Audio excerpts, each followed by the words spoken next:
So this is day 44 at Martyr Square in Kotli, and with me to my immediate left is Quayyum Raja Sahab, whose sacrifices should be well known to, if not everybody, to most people of this state of Jammu and Kashmir, and the previous 2 or 3 generations should be aware of that. And most specifically, he spent 22 years in a British jail.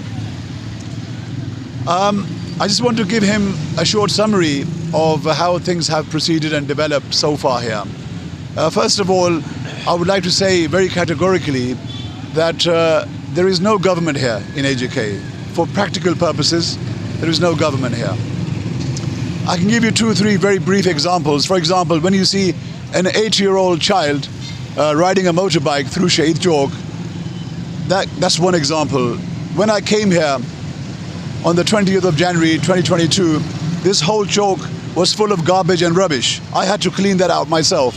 So this proves that nobody owns this, or nobody is a claimant to this place. Then when we look at so-called governance in AJK, ever since I've been here, I've been trying to engage the AJK government, I've been trying to engage the Pakistani government, I've been trying to engage the Indian government, and I get a very similar reaction from all these 3 entities. One is that, okay, you're doing very well, you're doing a good job, but we can't do anything.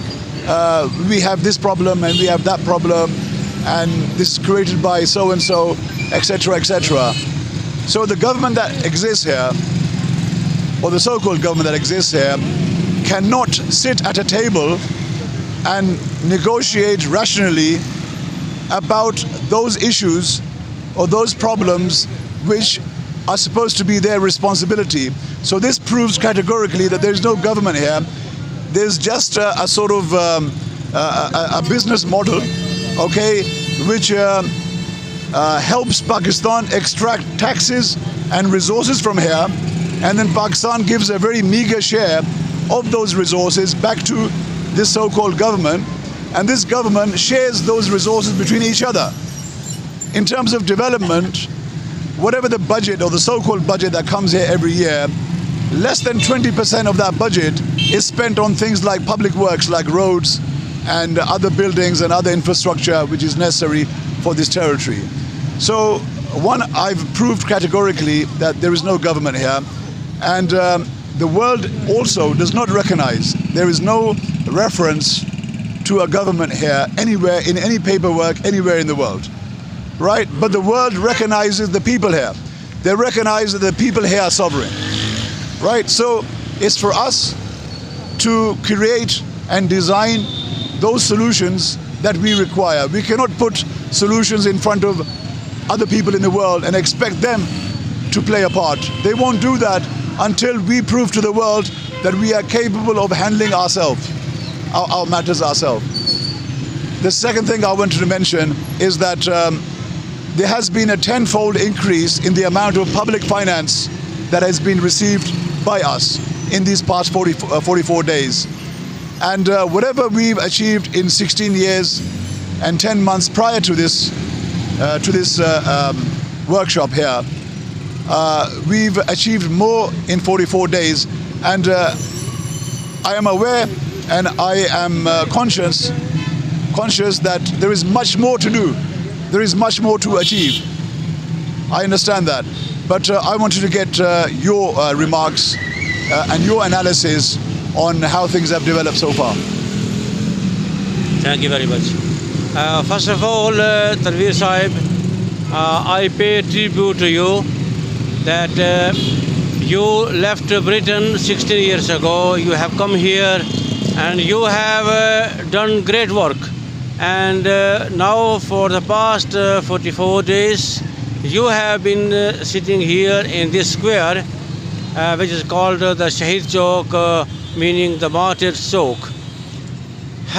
You say that you have achieved a lot. I agree with you that you have achieved a lot. You have created great awareness, not only in Azad Kashmir, but also in other occupied parts of Jammu Kashmir and internationally as well. Lots of people internationally know about your efforts and about your activity here in this square, your protest and your objective. That is so far so good. But first of all, I think that although you have said that you have achieved a lot, you have reported. Yes, but I think that our people should have come out more strongly and in large number with greater enthusiasm, with greater interest, considering the issue at hand. They must realize that nobody is going to come from outside and resolve their problem. They have to see how, for instance, Ukraine war, which started about a week ago, the whole world knows about it. Why? Because they are well organized.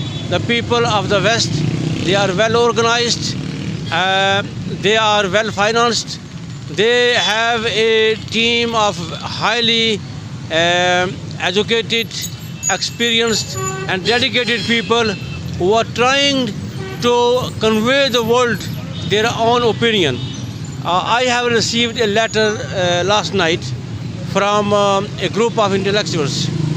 And what they are saying that the Third World War has already started. You have to choose, you have to pick your side. So they want us to involve in a war, which is not our war, but they think it is our war. I will try to bring to their attention, I will try to ask them that the Ukraine war is 1 week old. Kashmir war is 74 years old. Palestine issue is 74 years old. How many of you European people, how many Americans, how many people from the civilized world have come forward for over just cause? Thousands of people have lost their lives in Kashmir. We have no rights even in this so-called Azad, which is independent Kashmir. Pakistan is trying to force the people of Gilgit-Baltistan to join Pakistan. And nobody is speaking about us, but everybody is speaking about Ukraine. I strongly sympathize with the people of Ukraine, but I am raising the question, why you ignore us? You want us to join you for your cause, but when we give you call to join, to support us, you turn your face of it. Yes, you don't care about it. Why? Because this region is not probably financially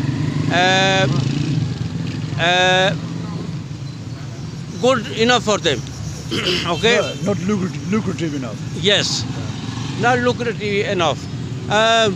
But we are also human beings, and they have to come out and speak for us as well. We strongly support the people of Ukraine, but we are not going to get involved in a war between Russia and America.